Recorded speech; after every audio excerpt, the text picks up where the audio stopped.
Hey everyone, how you doing today? North Star Knife Reviews, just responding to a little open tag from John over at JO Ventures about lockbacks. And I've just got a sampling of mine here. These are not nearly all of them that I have, but these are the ones that were easy for me to grab this morning, without going and pulling things out of my storage cabinet and all that downstairs. So these were just the things I happen to have laying around, easy access. We'll take just a quick look at these. Lockbacks are great. They really, they provide security when you're using the knife. They're not going to be as good as a fixed blade for that, but at least if they're a decent lockback, they're going to be pretty good.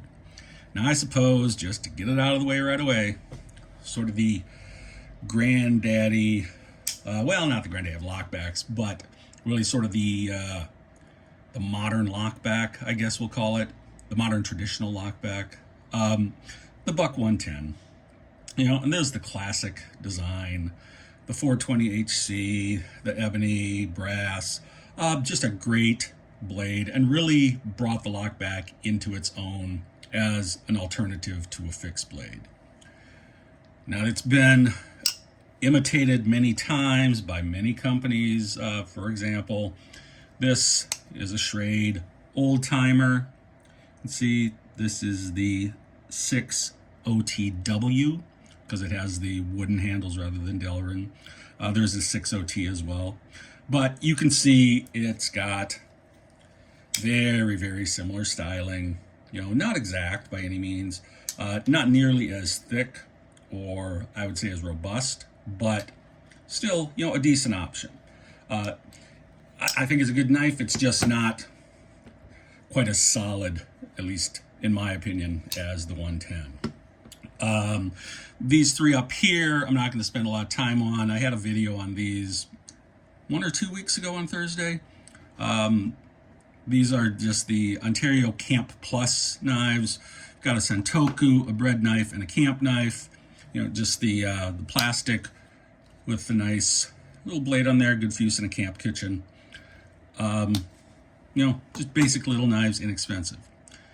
This knife is from Brother, and you can see it's got a relatively large handle for the blade size, but I'm okay with that. I like a handle that gives me a grip, even if I do have a smaller blade.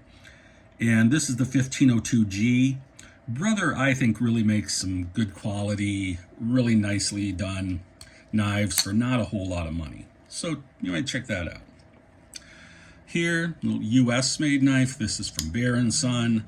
I think it's called the Field Hand. It's basically a sodbuster style, but it does have a backlock on it.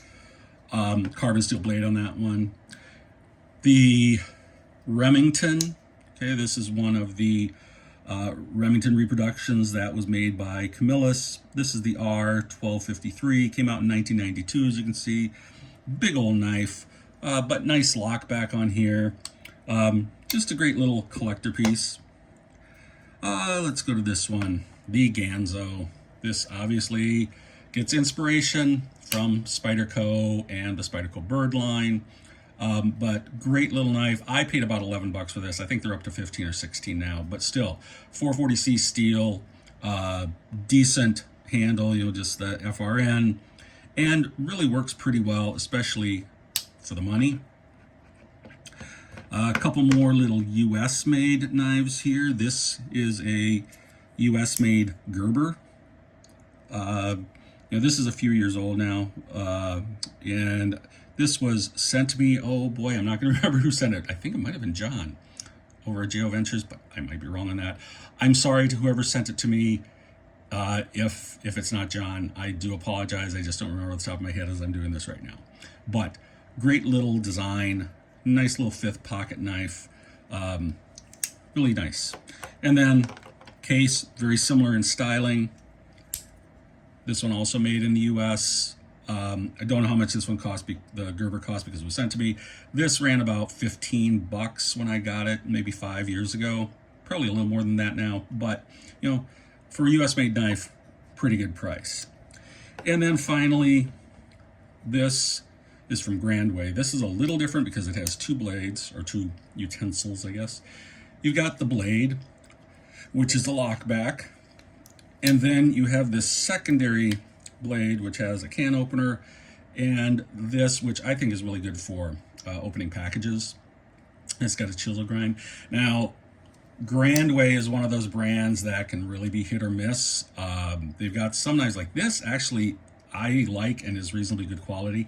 They've got a few that are, quite honestly, kind of crap. And my understanding in this from J.W. Greenbaum is that they use multiple companies to make their knives, and it depends on who makes the knife. I have not been impressed with their fixed blades at all, and I've had a couple of the lockbacks that have not, or excuse me, the folders that have not been great. This one I actually like, and this was about $12. This one seems pretty solid, and so this one I'm okay using. But Grandway, again, be a little iffy if you buy from them, but this one seems to be okay. I don't know if this has a model number on it.